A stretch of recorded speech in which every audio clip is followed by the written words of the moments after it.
જય સિયારામ મિત્રો, મારું નામ છે લકી અને આ મારો પહેલો વિડીયો વ્લોગ છે.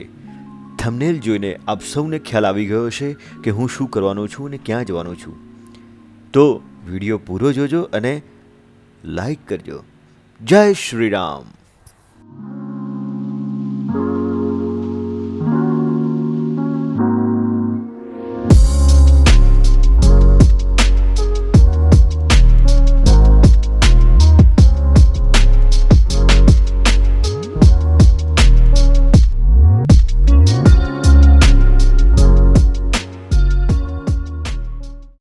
ડભોડિયા હનુમાન મંદિર ગાંધીનગર જિલ્લામાં ડભોડા ગામે આવેલું છે.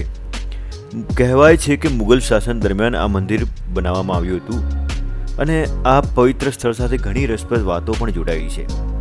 1000 વર્ષ આ જૂનું મંદિર કે જે હનુમાનજીની સ્વયં પ્રગટ સ્વરૂપ મૂર્તિ દેખાય છે.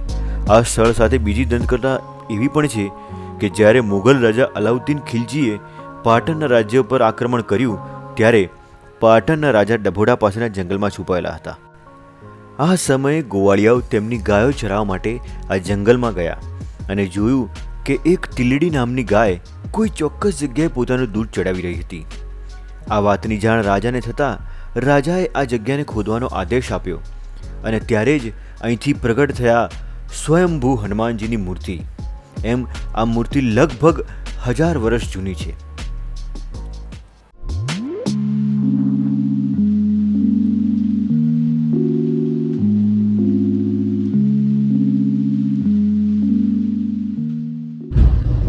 जय हनुमंत संत हितकारी सुन ली कीजिए अरजिए हमारी जन के काज विलंब न कीजिए आतुर दोरी महा सुख दीजिए जय जय.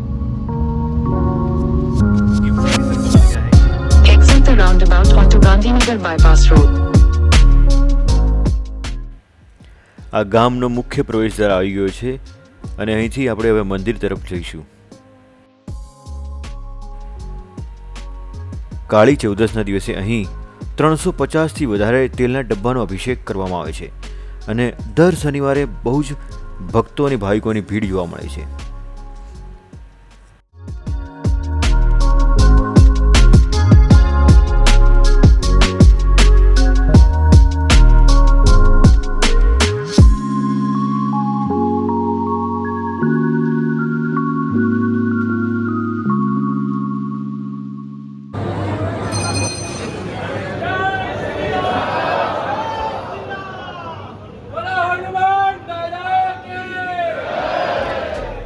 મંદિરમાં દાદાને સુખડીનો પ્રસાદ પણ ધરવામાં આવે છે.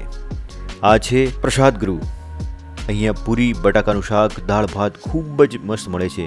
મેં તેનો આનંદ માણ્યો અને હું ભવ્યતા અનુભવ્યો.